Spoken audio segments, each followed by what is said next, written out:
मुझे मालूम नहीं तुम्हारी माँ ने तुम्हें क्या सिखाया, जबरदस्त बात। लेकिन मेरी माँ ने मुझे यह सिखाया कि हालात को अपना गुलाम बनाओ। गुलाम बनोगे तो कुत्ता समझकर लात मारेगी दुनिया, और गुलाम बनाओगे तो शेर समझकर सलाम करेगी।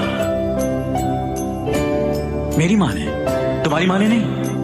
मेरी माँ ने यह भी सिखाया कि खुद ही को कर बुलंद इतना कि हर तकदीर से पहले खुदा खुद बंदे से पूछे, बता तेरी रजा क्या है। और इन्हीं असूलों से मैं इस बुलंदी तक पहुंचा कि रोमी तुम्हें छोड़कर मेरे पास आया। मेरे पास आया शक्ति सिंह, तुम फेल हो गए, मैं पास। समझ गए? समझ गए? समझ गए?